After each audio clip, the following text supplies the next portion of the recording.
Came too far to turn back. The return of the lyricist. Get it together.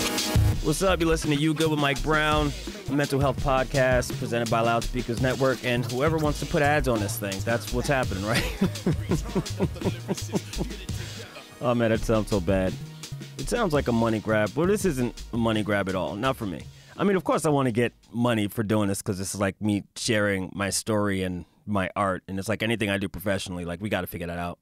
But mainly I'm doing this because I've always wanted to hear a podcast like this where it's like artists that I respect or can relate to just talk about mental health. I was looking for a few podcasts like that. I did one called The Hilarious World of Depression, which is really funny. Shout out to John Moe. And I went out and did their live show, which was just basically, answering questions. It was fun. It was a good vibe. But, like, I was the only, like, black person in Minnesota. Like, it was just me. Like, I went to Chipotle. I saw some other black people. It was cool. but for real, it was just me. And I was like, man, I know I'm not the only person who has kind of a thirst for just that kind of, like, I don't want to say content because content sounds so, like, catchy and dumb. Like, people are like, oh yeah, you got that content. Like, it's not content, but it is. It's weird. Like, one of the reasons I waited so long to even start doing this is because I think, especially like when I grew up, I would feel like people would have to have certain criteria to speak on certain things.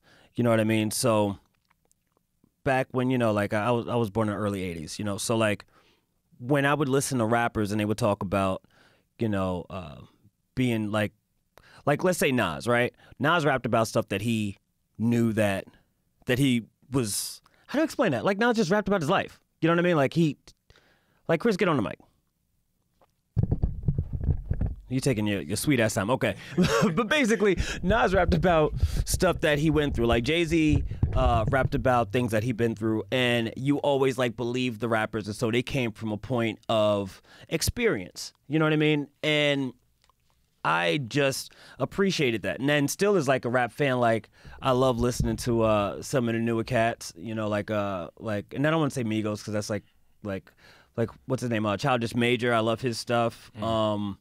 I love some of the ratchet turn up shit, but it's like that's not what I relate to. Yeah, it's necessary sometimes. Yeah, it's necessary. Balance. Life's about balance. Life is about balance, right? Yeah. So in that same vein, it's like I wanted a podcast that kind of talked to mental health, but not really like one of those things where you listen to it and you feel kind of turned off by it. Because when you talk about mental health, like you talk about like depression, anxiety. It's not the brightest subject. No. It's not at all. No. You ever had any of these conversations before, like with friends and shit? Honestly, no friends really want to have it unless they're like going through the shit themselves and they want to have a one-off conversation just so they can get by through the day. Yeah. But this shit lasts forever though. It lasts forever. I mean, that's the thing. It's like, but it's also like I was listening to, and I think this is probably the second time, I was listening to another podcast and they were just talking about like, kind of like mental health podcasts and or well, I took it because my over anxiety self is like, yeah, it is kind of weird to do a mental health podcast and also like monetize it in some way. You know what I mean? Yeah. But it's also like, okay, well, I'm not trying to monetize the trauma. What I'm trying to do is find like an artistic way to, share it while giving the audience something of, hey, here I am as an artist myself, established. I know newses aren't like, just know I do this for a living. Yeah. Just know I'm a comedian for a living, right? But also in the same ways, like people might be listening to this podcast now and be like, yo, this shit ain't funny. I don't gotta be funny all the time. I'm just regular old Mike Brown, just like, hey, we gonna talk about some mental health shit. It might be funny. Yeah. Honestly, I see it as an extension of, and I find this to be common with most comedians with podcasts, and it's an extension of your stand-up. So when you want to say, I'm not trying to speak for any of y'all because I'm just a comedy fan, but from what I observe and what I like, some of the best stand-ups, local, globally, whatever, their stand-up is more true to themselves, and that's some of the best stand-up you'll find because they're just giving you an extension of them, and they're like, yo, here's my vulnerability. So, take it or leave it. And if you laugh, you laugh. If you get offended because I said some crazy shit, then, I mean, this is real. This is what it is. Yeah. But it's also like we were just trying to make you laugh. Like for me, it's like it's a weird time. Like I'm not as worried about the gotcha community that we're in, the super hyper PC, quote unquote, sensitive culture. I'm not really worried about it because like I know that no one is perfect. Mm-hmm. No one is perfect. Like that there's like in order to be a good person, you need to do good things and also know that the bad things that you do are mistakes and you learn from them and then do good from then on. You know what I mean? So it's like it's like I'm not scared to make certain jokes about things as long as like for me I come from a place of like, no, I'm trying to say something. Mm-hmm. Like I'm not just trying to shit on somebody. But if I am trying to shit on somebody, I'm trying to do it lovingly. Like I don't even try to waste that brain power on people I don't give a shit about. Right, you know what I mean? It's like early on when I was just like conceptualizing a podcast and bringing it in here and pitching it and talking about it. Like I remember telling you like, I don't want to talk to people who I don't want to talk to. We have nothing to talk about. Right. If they don't want to open up, then why are we talking? Like you can push your album or your book or whatever somewhere else. Like this is not here for that. Like I'm doing this for one, obviously myself because I'm an artist and narcissistic and all that other shit. But also like I know how it feels to not have something that I could relate to and be like, oh, this is dope. Something that's mine. And I think that's like in the mental health space, like there's nobody doing it. And I'm like, since I've been in the hospital and like, you ever got an MRI? This is such a weird transition. Never received an MRI. I don't think anybody has to get like, did I tell you about, okay, I don't know if I told you about this. So I'll tell this story. I'll share this story. This is a good podcast story. All right. So I was doing this show called The Liar Show. It's a show where you basically, there's four other storytellers. There's four storytellers in total. Three of them tell a true story. One of them tells a lie. After the show, after everyone performs, the audience gets to ask all the performers questions, and they have to figure out which one of us is lying, right? It's a really dope show idea. And on this show, I was the one picked to be a liar. So basically, I could just like either write a set that's a story, but try to do it like it's real. But like people laugh, but like funny things happen. So like like as a stand-up, sometimes I do stuff on stage that's inspired by real life and it's just funny. Right. And so I did that and like I was adding just like other bullshit that didn't happen, whatever. So anyway, I do that. Then my boy came to the show. He's upstairs. And I was telling him about my trip to LA. He was like, yo, how things go? And I'm like, man, things going good, man. It's going good. We can talk about it. I can't tell you this, but it's going. And so like, so happy. And he had a weed pen. Uh-oh. Yeah. Uh-oh. And and I'm thinking I'm gangster. I'm like, man, I got this. You know what I mean? He was like, I'm like, I'll take a hit of that. So I took a hit of it. And he was like, man, you don't gotta take. I was like, no, I'm good because I've been smoking all day. I was with my girl smoking, and I went had got some other stuff smoking. Like I was great. I was chilling, and he was like, oh, my boy's at the other bar. Let's go over there. So we go to the bar. We get like a drink, and I'm already like, you know what? I'm feeling a little super crazy right now. I'm not ready to go to the next vibe in Brooklyn with y'all. I'm gonna just go back home to my lady because like I felt like Danny Glover in the Lethal Weapon. Like you know what I mean? Like I'm done. I'm Murtaugh. I guess that's his name. I don't know. Shit. Yeah, I'm too old for it. Like I'm done. I'm done. Like you know what I mean? Like I'm just about to start getting like tighter pants and shit. You know what I mean? Like I'm out of it. So I go on the train, taking the A. And I'm just like vibing. I'm like, man, had a good show day. I saw my boy. I'm high right now. And, it's about to be, the new year and things are gonna change. And for the last 3 years, I've only was doing comedy. Meaning like I've been doing comedy for over a decade, but for the last 3 years, it's like this is like I put it on my taxes. I'm claiming it. This is legit what I do. It's sink or swim. This is my life. It's a whole transition, and it was like so weird, and like everything feels like it's about to start happening. All the projects that I wanted to do, I realized that like things are good, and it's just like a weird thing. But as I'm saying this, I'm like, man, I don't know how I'm gonna get home. I know I got to get off at this stop and transfer. I don't know, and the next thing I know, I open my eyes and people are just like, yo, you okay? I was like, what? I was like, yo, you just had a seizure. No. Yeah. Oh shit. Yo. And I'm like, yo, I'm good. I was like, no, we're just thinking about it. Like, no, you were standing up, you fell down, you had a seizure. And I'm like, no, I'm fine. Like, I knew exactly where I was in my mind with this conversation. You were like, yo, you sure you're okay? I'm like, yeah, I'm good. I stand up and I'm like, man, and I want to put headphones back in, but I'm like, no, I'm not going to do that. I'm just got to be focused. I'm like, man, I gotta stay focused out here because if I'm not focused, man, it's gonna mess me up because things are gonna be happening this year and I can't be out here, slipping. Next time I got to take an Uber. It's too late because like usually if I don't open my eyes again and they're like, you need to sit down. You just had another seizure. And I'm like, what? The train has stopped at this point.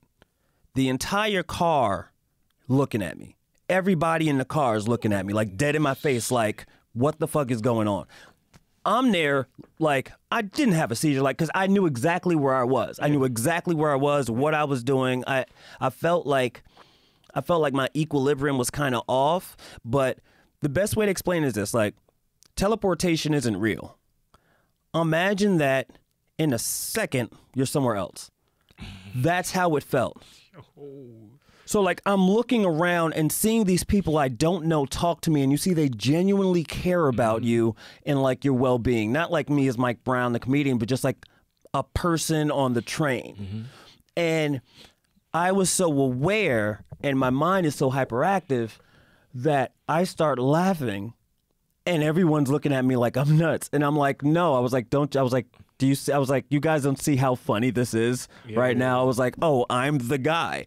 Like sometimes you see like somebody might have a seizure or something and you're like, man, I hope he's all right. But it's like, it's never like, I'm the guy. I'm like, oh, it's happening to me. Now it's happening to you. Yeah, this is crazy. You know what I mean? Like, it's just a weird thing. Like, oh, this is an experience that I've never had and I'm having it. So like, I'm just like laughing in kind of like this weird enjoyment. But then I also see the people around me are not trying to like talk to me. Right? Which I understand because like I just look like the crazy dude who had 2 seizures on the train and is like laughing about it. Right. Yeah. And which I totally get. I'd be the same way. And this black woman came over to me and she was like, hey, you had 2 seizures. You should sit down. I'll sit with you. Where you going? I'll talk to you, because, and I was like, okay. And then she was like, she was like, how are you feeling? Did you drink water? I was like, no, I didn't really drink water. She was like, I think that you didn't have a seizure. You probably had like a syncope or something. And a syncope is when it's like your brain shuts down and pops back on. And it could be like in a second. But that's what it is. If you ever watch any Christopher Nolan movie like Batman or Dark Knight Returns, you'll see the thing. It says syncope. That's the name of his company. So like you've seen this word all the time. It looks like a maze. That's what a syncope is. Like you see that. Yeah, you see it.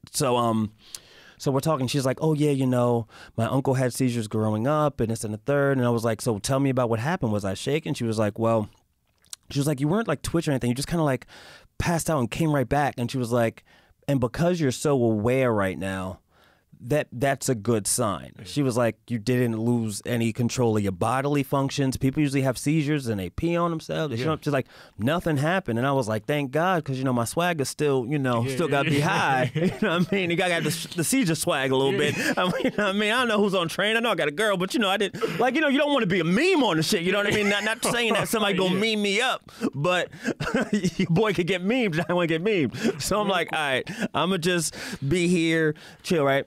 But the train is still stopped. And I'm like, oh, shit. And, like, everyone's still looking at me. And then that's when conductor and a police officer said, hey, do you need any medical assistance? And I'm like, hey, I'm just trying to get to my girl. Man, I don't want to do this whole thing. Yeah. And he's like, do you need medical assistance? I'm like, bro, I'm just trying to get home to my girl. And then she looks at me. The woman is like, hey, they have to ask this and they only want a yes or no. Yeah. And I looked right at the officer. I was like, officer, no, I do not need medical assistance. I want us all to get home. And then people start like clapping slow, like, yeah. You know what I mean? Because you hate when there's like a medical emergency on the train and people like delays, like a motherfucker. Yeah, and it's like it's Saturday night, it's a little late, people trying to get to the vibes. I'm like legit trying to get home. Like my vibes are just being with my girl. Like I just be chilling. Like I'm out of the game. You know what I mean? So it's like I get there, I get back, I get to my girl, and it's like, and this is when I learned the kind of person she is, right? Because like I've never had to deliver like bad news.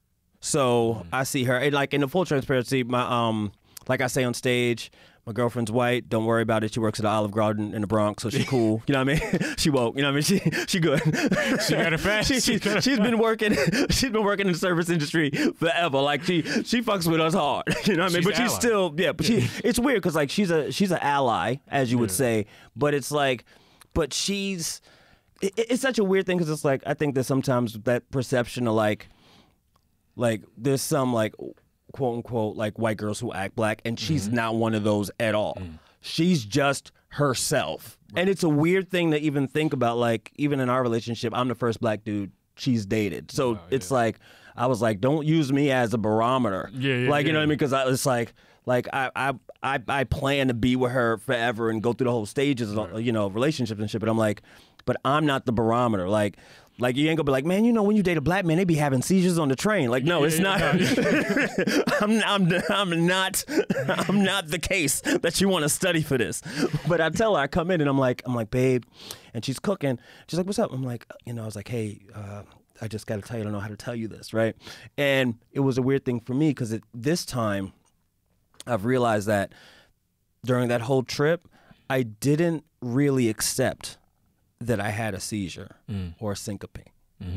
And because I went through it, I felt like a prisoner of the situation. You know what I mean? And it's like, and maybe kind of like, my bad, my phone's on table. Maybe kind of like a victim of my own, just mind, where it was just like, man, I can't, it's like, they could have been like, hey, you had a seizure, and I can't be like, no, I didn't. How am I going to prove that? Right. Because everything is by what the witnesses accounted. So I don't even know what my body did. I know nothing. But I'm trying to tell her, this person who loves me and cares about me, that this happened. And I'm kind of like scared to be the bearer of that news, to say, hey, she could drop everything. She could start crying. I don't know what's going on. So I'm just like, hey, so I'm telling the story. I was on a train, and she's just like, her eyes are like starting to water, and she's like, what happened? And I'm like, oh, so I collapsed, had a seizure on the train. She was like, are you okay? I'm like, yeah. She's like, okay, well, sit down. And I sit down, and we do the whole thing with the eyes and looking up and making sure or whatever. And I stay awake. And she was like, yeah, don't go to sleep, stay awake, and all these things. Like we looked some stuff up online, not the WebMD stuff, but like we looked up like official stuff. And I knew I was like really dehydrated. But the next day, I did the whole thing. I was like, all right, I'm gonna go get a EEG. That's where the they look at your brain waves. I did a sleep study. I did all that stuff. But she was like, anytime something like that happens, she was like, one, you did the right thing of like trying to get home and get to a safe space or whatever. But she's like, two, you can't prolong stuff like that with me. Like, you just got to come and be like, hey, I had a seizure. Then we could keep moving. Damn, yeah. But you know what I mean? And it's like, and that's the thing where it's like, because now I've been so open about mental health things and being like more communicative, it's like, it's such a freeing space. Like, I feel like I'm in this space of freedom, and I feel like a lot of my mental health issues always felt like I wasn't free. You know what I mean? Yeah. And I don't know if that talks to like the larger thing of being like, I'm specifically going to say black in America, but it could go to a person of color in America, an immigrant in America, whatever. Anything that's other, you feel like you're not free because the system and the world is not designed for you. Right. And there's no way to succeed in it. Well, is there room for both? Is there room for freedom and like? I think so. For freedom and mental health conditions. Yeah, I think like I was thinking this on the way here. It's where it's like I feel free, yet I will willingly pay taxes. Okay. Right? Yeah. If I was really free, I wouldn't have to pay taxes. Because I'm like, I don't have to pay you anything. You know what I mean? And also, I've been playing a lot of Red Dead Redemption, so like, you know what I mean? It looks interesting. Yeah, it's interesting because it's like you look like for like when you play Red Dead or and in the story, it's like it's about the beginning of America, right? And so you see how black people are treated there, but you also see what the other is, where it's like the government is now having this they're setting up laws. And you have all the cowboys who are just like the lawless men who live by their own code. That's right? Yeah. And if the law comes in, now it's people who live by the law and who don't live by the law. That's right. But the thing is, both of those people need to make a living. But if there's a rule that you can't do certain things, how does that other person with no knowledge of what to do make a living in it? Or with no want to follow the rules, what do? They have to fight. And right. Like we got to fight. So it's like in that fighter position for me, like I got to a point where it's like, man, I'm fighting the best way I know how within my means, but it's not working for me. You know what I mean? Like every time I'm always in here talking about like the corporate America structure, like it feels weird to be like the only person of color in the office, right? And you're talking to them, maybe you're code switching where you're using your quote unquote white voice in the office, right? Or maybe you're like me and that's why you weren't the best successful person in corporate America. Like you did your job and you stayed there because you're just a loyal person, but you're also being yourself. So you're making jokes and you're having fun and people are like, oh yeah, I like them, right? But they see that the way you work and get your things done are so effortless that you're not communicating to them the way they are used to someone working. They want you to submit. Yeah. So it's a weird thing because you're like, well, if I submit, I know that I can probably move up in this situation. But also it's like, but what's that cost? You know what I mean? So it's like, and so we constantly have to have that struggle because if there are barriers in front of us, we always have to say, well, is it race first? We always have to go to that other thing because it's not like, is it my output? You know what I mean? It's like look at, like they didn't used to play Michael Jackson's videos on MTV. Yeah. Well, I mean, and it's Michael Jackson. You know what I mean? Like, and he became like, I'm just saying in the sense of impact of what his music did for people. Like they wouldn't play him. And it's like, oh, it has nothing to do with how good your music is. You just black. Simple as that. Yeah, then he became white and he's fine. You know what I mean? Yeah. But so that's what you got to do. All right, become white. Become white. Get your nose did and shit. Get your nose done and get that disease. Yeah. What was the disease that he? Vitiligo. Vitiligo. Yeah. Yeah. I'm thinking of the Boondocks. Yeah. God, it's such a genius show. It's ahead of its time. But that's the thing where it's like, even looking at like shows like that. I love satirical comedy because it's like, oh, this is the culture we're living in, and here are the things that are wrong with it. We can celebrate it, we can be critical of it, but everything we do is for the benefit of the culture. You know what I mean? It's like let's start this conversation. It's like, I know, like with the R. Kelly doc, that episode of the trial of R. Kelly, it's a big thing, or whatever, and it's like in that episode, you see all of the different viewpoints regarding the situation at that time. So like you have Riley like, hey, if you're an underage girl, it's your fault. You should have moved out the way. You know what I mean? Or like, oh, he sells good music, or oh, he got acquitted. So if the justice says he's good, we good. You know what I mean? It's the same thing, like no shots to OJ, how about this? No stabs to OJ. Like OJ got off, no stabs. No stabs. No stabs at all. Bullshit. With my leather gloves in my in my jacket. But like it's a thing where it's like our small victories, even though we might be like, man, you did that, but it's like, oh, it feels good because now we're exonerated. You know what I mean? And and even with the like with the R. Kelly thing, it's like, for a while, people are like, well, you know, he went to trial, or, oh, people ain't really talking about it, oh, there's nothing, whatever. And then when you're kind of confronted with it, when it's like, oh, no, he did some monster shit, you're like, oh, yeah, you know what, you're right. I was bugging. I was bugging. I'm sorry, I made the mistake. Let me be a better person and not fuck with him like that or listen, you know. As soon as you seen the tape, I was out. As soon as I seen the tape, I was out. I never seen a tape, and this how trash I am. I never seen a tape, and I remember looking for the tape because I couldn't believe it. Like, I remember at that time, it wasn't like you had, I think it was like, maybe there was the R. Kelly tape.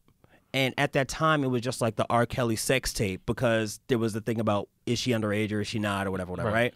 But at that time, I think maybe like Pamela Anderson was the only other. She was literally the first one. She was the first one. Pam and Tommy. Tommy Lee, right? Yes, yeah. So that was like the first one, the first like kind of sex tape. Yeah. But it's like now it's like the first kind of, I don't want to say like the first like sex tape, whatever, because that goes to Ray J. That goes to Ray J and Kim. You know, Ray J and Guest. Ray J and Guest. She wasn't pushing, nobody. You know. And I don't want no beef with Kanye, whatever.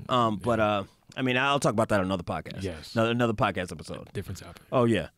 Oh, by the way. Oh, yes. I'm hosting this by myself, and I got Chris the engineer here with me. These are what episodes might be, but this shit is dope already. This is what podcasting was made for. This is what it is. But, it's that thing of like, you're like, yeah, you basically, you feel like you can't win for nothing. And I know we talk about that, I think, like, publicly, like, oh, yeah, the white man doing this and this and the third. But it's like, okay, but once we say, all right, let's take race out of it for a second. I mean, and you can't, but let's look at the other things. Yeah. You know what I mean? Like, so for me, it was like, I've realized, like, oh, I have, like, my mom is somebody who, I was, you know, raised by a single mom who, like, her mission in her life was like, I do not want my kids growing up in the projects. Like, that was her mission, right? So she was always focused on, like, residents. Like, okay, we got to get out of here. Let's get a little townhouse. Let's try to do this. Let's get, you know, resident shit, right? Which is cool, but also because she grew up with a single mom, and you know, my uncle passed away. My other uncle, he's doing good, but he's like a little sick, whatever. But like, she will always try to give me the best version of the worst shit, which is not, to me, the right thing. Because I would always hear the good things and not the bad, if that makes sense. So it was like, I started having trouble processing bad shit. You know what I mean? Like, I remember, like, my friend got murdered. Like, I didn't know what to do. You know what I mean? And like, and I think a lot of mothers or whatever, something happens, you're like, oh, this happened. It's like, oh, I'm sorry, but you know, it's okay. I'm like, no, it's not okay. Not you know okay what I mean? at And then all. you're just like lashing out, but it's like, nah, that's not the vibe. Like, she's not trying to. It wasn't intentional. Yeah, it wasn't intentional, but it's also like, that was like a moment for me where it was like, oh, how do, I mean, I think mental health at the chorus level, it's about identity. Yeah, I agree. Right? Yeah. It's like about identity it's about identity and individuality within the context of everyone else's individuality and whatnot. And I know for me personally, it's like, I had these things of like growing up, and this is, we're talking about like the like black issues where we talk, you know, like I'm just saying this all because I know like when my career blows up, but like it's gonna be a thing of like, oh, he's dating a white girl. Yeah. All right, let's get all this shit out the way. I remember being in FDA in Harlem and trying to like write notes to girls, like these long notes and all this, you know, and it was like, what the fuck is this guy doing? You know what I mean? I look stupid, and I get it. That wasn't the way to do things, but I only saw like either you were super like romantic and thoughtful and nice, or you were just like out here like a gangster. And I'm like, well, I can't be that guy. So like, I gotta write. Yeah, that's all I got. All I got. You know, I know a little French now, so let me write a little French. But that wasn't that wasn't the wave. But it's like when I feel for me, it was like, because I grew up in Queens and like a different way of speaking. So like I would get teased for like saying ing, you know, speaking like an ing, like you get teased for that type of shit. So it was like, you talk white. Oh, you ain't black and all these things, right? And I know it's different now. I know it's a kind of a different world now where we're all in like a post-racial society. You know, we have Barack, now we got McDonald's in office, whatever. You know what I mean? I know shit is different. I'm just talking about my experience. So, like, also my dad is like from Jamaica. You know what I mean? And so like when I was growing up with him, it was like I had a lot of like kind of Jamaican rules and structure, and the things that I wasn't really doing, like the quote unquote Black American thing. Like I remember not seeing Friday until like I got to college for real. You know what I mean? Because like he's not taking me out to see that. You know what I mean? No.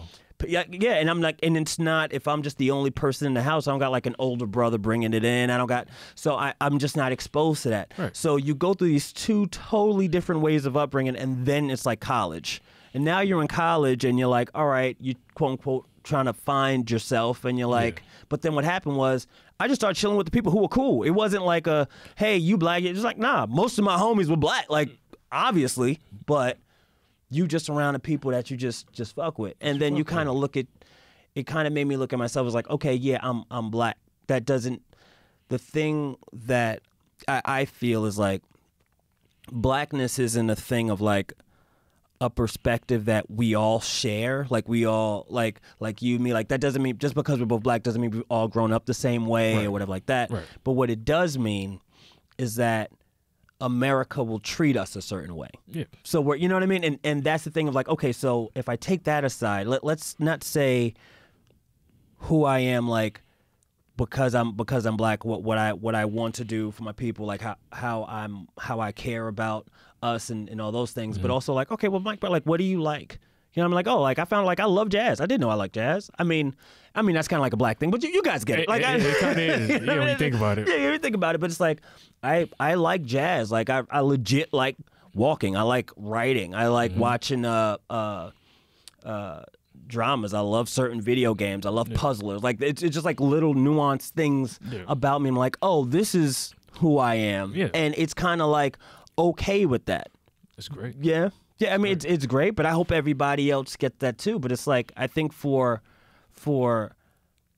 people of color, well, for black people, I keep saying people of color because I'm trying to be more PC. I'm trying because I don't want my shit getting taken away, man. Like I don't care, but I care. You know what I mean? You know what it is? Trying to be PC is the easiest way to get your shit snatched up. Honestly, it's bro. It's like Kevin Hart, right? Okay, I'll talk about this controversy. Yeah, well, I mean, I don't like. I can talk about. I said I wasn't going to talk about like topical stuff. This is sort of relevant though. Yeah, it's relevant to the conversation. Like, it's not like a news heavy podcast, or whatever. But like, so you have a comedian, right? Who is on a social media platform, who's already, who's from Philly, who's using that word and probably doesn't even have like gay friends or whatever to call him out on it, right? Right. Or he's not even looking at it as like a gay thing. He's just like, that's just the word to him. That's just a signifier of, oh, you other. That's it. Pretty much. Right? Yeah. But then I would love to talk to Kevin about this. Like, you got to remember Kevin the person, right? We're looking at Kevin Hart, who turned down hosting the Oscars, right? People don't remember Kevin Hart, who had no career after Soul Plane. Yes. So you have this guy who has been working at Foot Locker, trying to make his name for himself as a comedian, as an artist, goes to JFL, gets a holding deal, things are looking up, does a movie with Snoop Dogg, with I think Sofia Vergara was in it. Like you got some heavy. He's starring in it. It is the first. I think it's the first movie from. I forgot the director's name, but I don't know. It wasn't. I'm thinking Aoife Rivera, and it's not. But it's like. And it's not hype. But anyway, you can, there we go. Woo, look at this move. Look at the Google move. Oh yeah, we got Google moves. I didn't know we had the Google moves. Yeah, who directed Soul Plane? Because that Jesse Terrero. There we go. So yeah, Tom Arnold was in it. It was in 2004, right? Yep. So 2004, 15 years ago, he was starring in a movie. And then everything went away and he had to start it again from scratch. Yep. Do you know what that can do to a person. Like, I'm on top of the world and it looks like nothing's gonna happen for me. I'm killing shit and now everybody's like, Cat Williams. Oh man. Right? Like, stole his whole shine. Like, yeah, and it's a weird thing because it's even this, and this is because like Cat wasn't even stealing his shine. It's just that the light kind of went to Cat. It just went to Cat, and that's just what it was. And in our community, we're like, oh, this is the popping guy. Yeah. But it's like, yeah, you could also like Kevin, but we didn't have social media and all that to kind of like, oh my God, rock with both of them. Right. So you just now like, all right, well, you know, Cat Williams from like Wildin' Out and like Friday and all these other things, like he just hit, right? So you're Kevin Hart and you're like, man, I'm funny. I'm an attractive dude. I'm working out. I'm being quote unquote safer than I used to be, and I'm rolling with my team. And so fuck it. I gotta get it from nothing, right? So he's tweeting his things, whatever, go, and then finally, boom, something's starting to hit. I think it might have been a Shaq All Stars comedy. Yes, right. I remember that. So boom, damn, so that goes. Yeah, that's long. And that's if you haven't seen it, Kevin Hart and the Shaq All Stars was crazy. That's phenomenal stuff. But you see that thing start building, and you know you got the you know I don't know if it was not seriously funny. What was it? Like Grown Little Man and Grown Little Man was first, and then it was. I'm gonna look it up. Yeah, okay. So yeah, but so Kevin Hart is doing his thing, and he's finally kind of like climbing out of nowhere, and then he's just crushing everything to where you see. Yeah, was it seriously funny? Was that Yeah, well, anyway, so you see him grinding, clawing his way back to the top, and now he's at a point where that same guy who was starring in Soul Plane is a front runner to host the Academy Awards, okay? That's the same person who everyone doubted, who just finished starring in like 5 movies with The Rock, is now about to host the Academy Awards, a dream gig for him, not just because of the Academy Awards, but it's kind of saying like a fuck you, I did it, I believed in myself and I did it. Right. Everyone counted me out, I didn't count myself out, right?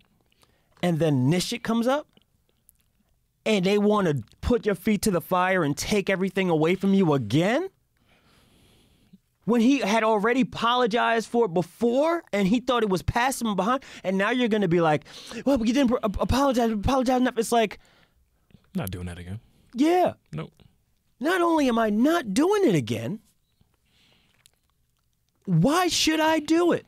I've already been counted out. Like this space of losing everything is not new to me. Do you think I've not been managing my money and saving and doing Heartbeat Productions and producing my own thing just so I can fucking take it away if you want?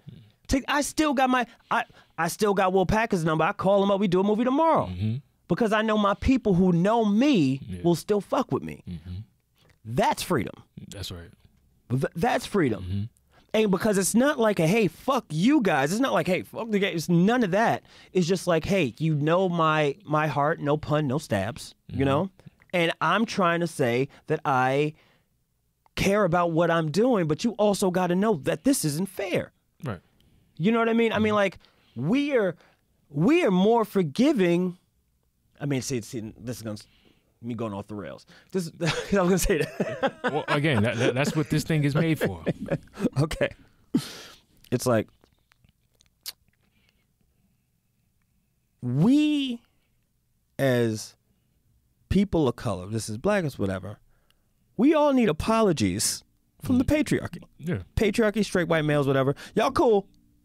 Some of y'all cool. Like some of everybody's cool. But I'm saying it's like nobody is perfect. So we can't like jump on somebody for the mistakes they've made. But we can jump on somebody for continuing to make the same mistakes and never learning from them. Hell yeah. You know, but I think that's where the mental health thing is like, it's interesting to me because there's been times where like I remember dating different women and they're like, yo, you're so guarded, you're so closed off, right? Yep. And I didn't understand to my relationship now how right they all were. because to me, you know, I was trash. I'm telling about, man, she crazy. She's not crazy. Nigga, I was crazy. They all were communicating the same thing to me, but I just couldn't receive it at that time. And what I realized was like, oh yeah, I was too scared to really be intimate with them and communicate and say things that not necessarily may hurt them, but like my truth and not knowing how they'll be able to deal with it. You know what I mean? Right. So to be like, oh, instead of me being like, hey, sometimes I'll be like, oh yeah, I like you or I love you, whatever, but I didn't even know what love really meant. But love to me meant I liked you a lot. Right.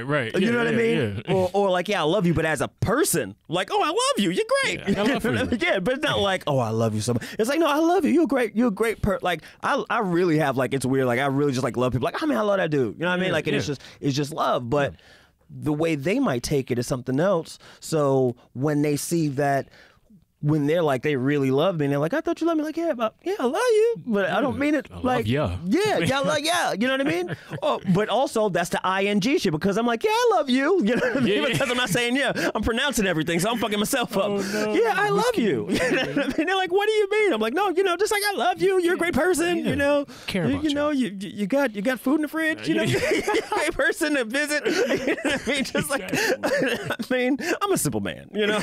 But it's like, you start to understand, it's like, oh, it's all legit communication. Like, and that's the thing for me anyway, where it was like, I was depressed because there were so many things I wanted to communicate, and I didn't know how. And that's kind of one of the reasons I went into stand-up, because I realized, like, oh, no one understands me. None of them, like, my friends fuck with me, but like, Mike is nuts, right? But they like love me though. You know what I mean? Like, oh, Mike is, because I'll say like whatever I want, like around my boys, I'll say whatever, and it'll sound crazy, but they know what I mean. Right. So that's now the scary thing of like doing a podcast or whatever. Man. Right? It's shit is nuts. Man. I love stand up now because like I'll think about it. I'll think about what I want to say. Yeah. I can write it. I can mess around with it, and then I could go on stage, and even if I fuck up on it, I can kind of like figure where to go, and then I can listen to it, and and then boom, I got some performance it and all that.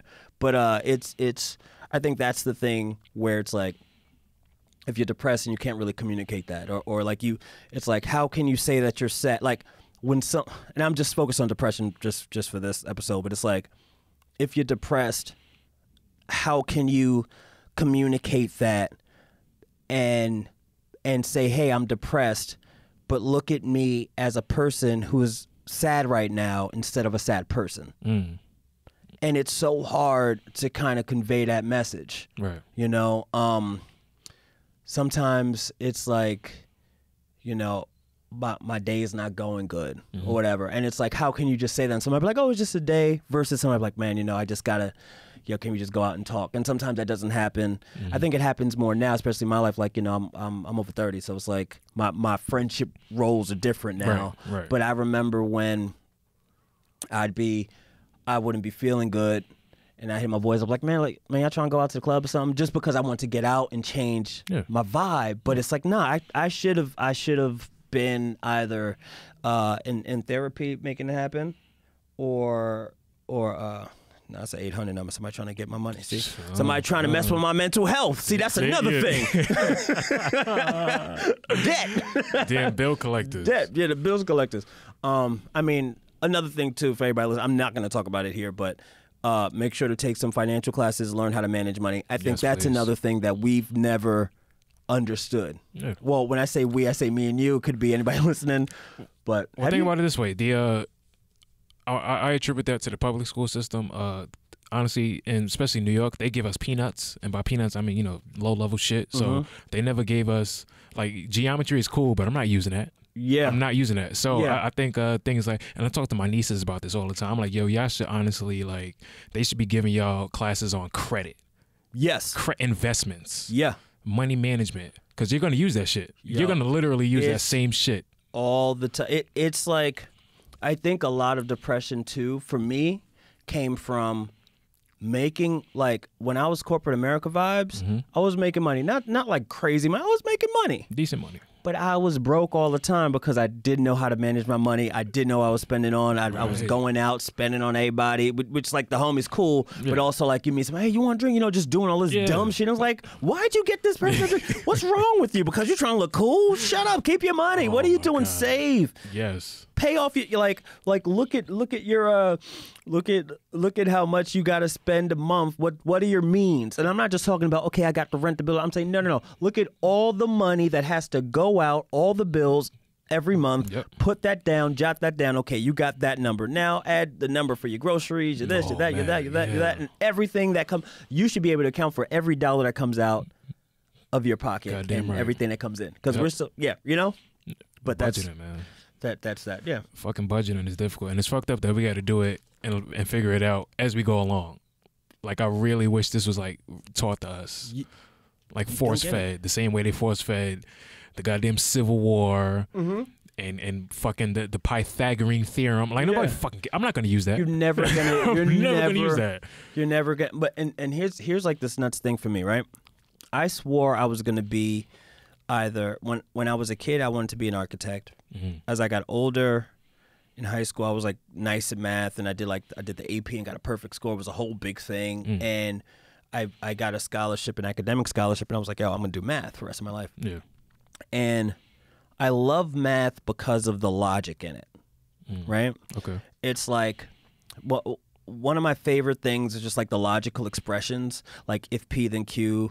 You know, if P is Q, if P is true and Q is true, then P then Q is true, and all these kind of things. Then P R Q and P or Q and P and Q and all these things, and like you can see all the expressions. And like, this is all these things make sense. Right. I think for me, there were certain things in my life I was like, this doesn't make sense. Like this is true and this is true. So it's like, well, if I'll put in comedy perspective and career perspective for me. It was like, man, if let's say I'm funny and I'm black, then I should be famous. You know what I mean? Like at the time you might think that. Right. But it's really like, oh no, that's like those two things aren't what the ingredients are, because there's so many more ingredients. And that's how I started learning more about myself. I'm like, well, what else am I about? You know what I mean? It's like, I'm not just, I also love video games, like for real. I also love soul music. It's like all these little things that start making up who I am. You know what I mean? Like I love talking to strangers. You know what I mean? Like that's just like one of my favorite things to do. I really love hip hop. I used to be, a journalist back in the day, and I love reading like histories on things and visiting areas. I love New York City. I never want to leave. I am gonna leave, but I'm always gonna be in New York. Like I might get like a place and like drive into the city. I can't fuck around with these prices. I gotta get my life right. New York is something different. It's different, but that's another thing too, because I think in New York specifically, there's so many different types of people here, different ideas. And I remember growing up, it's like if you didn't fuck with somebody, you just didn't fuck with that person. Right. There was always like, I'd feel like a level of respect, but everybody was on the same page. Like, yo, I don't fuck with you because I don't fuck with you either. Right. Do what you got to do. Right. And I think now it's like, it kind of ties back into the thing about the corporate America where like, you don't know if somebody's not fucking, you don't know why. Right. And that is like kind of customary in other people's worlds. And it's like, for us, it's like, no, we're playing on the same level, right? Like why would you let me, I thought we were cool. And it's like, oh no, this is professional. Like, I love you as a person, but you gotta go. Like, love you as a person. But you said you loved me. Right. I know you got food in the fridge, but you fired. You know what I mean? You know what I mean? Like, you don't know what's going on, man. So, I think this is a long enough episode. So this is a good, decent time right here. Yeah, it's a good time. So yeah, I wonder like if, and I know this is still recording, but like we could just put this one out too. Like we should put the interview one out. Mm-hmm. We could the first legit episode is the one with Dustin. Okay. I think that's a good one to lead with because it's a good conversation. Yeah. But I think that we should do like the Dustin and this one at the same, so they can see, oh, this is the interview one, and this is him when he's just talking by himself. Right. Evergreen type shit. Yeah. because it's like, but even like Evergreen, it's like, I just want to get. I want the audience to know this. I love to have guests on here. Mm-hmm. I would love to have a lot of great guests on here. Right. I don't need guests to talk. Mm. I love this shit. Yeah. I love talking, Mm-hmm. especially about mental health. Yeah. You know, I'll give you a little preview of this. I like that Kanye is open about his mental health struggles. Mm-hmm. I do not like how he's trying to become a mental health pariah. Mm. And it scares me because his influence is so great that I think it's making people feel, oh, it's okay to have mental health issues or whatever. I don't give a fuck. When I don't think that is what the message we should be sending. Some people need to understand, hey, you have some problems and you didn't know. Other people who have problems, hey, you have some problems. We need to go help fix it. Those are the two things. Not just, you have problems. You're a person too. Yeah, of course. But we need to reel everything in a little bit. Just a little bit. Just me. But that's another topic for another podcast. You've been listening to Mike Brown. You Good with Mike Brown. Mental Health Podcast. I had to slow everything down. Yeah. You know what I mean? Like, you know what I mean? I had to do shit like Netflix. You know, you can skip the recap next time. Yeah. I love, by the way, that button is so genius. Yeah. Oh yeah. It's a skip recap. Skip recap. But don't skip any of these episodes. Subscribe and all that. Yeah. You want to shout out anything, Chris, before we wrap it up? Just engage with this podcast as much as you can. We would love all of the ratings, comments, and reviews. They help in getting us on the charts. And tell a friend to tell a friend. You know, if you fucking with it, fuck with us. Tell a friend. Yeah. If you fuck with it, man, just let somebody know. Yeah, and I don't think I'm gonna have anything. I don't know if we're gonna do social for the pod itself, but definitely hit me up at Yo Mike Brown. I don't do Instagram too much, but I'm on there and I post like life shit. And I'm on Twitter a lot and I like talking to people, so you can hit me up. If it's all love, it's all love. We chat it up. But that's it. So at Yo Mike Brown, You Good with Mike Brown, Mental Health Podcast. Yeah. Shout out. Loudspeakers, what up? We out. Yo.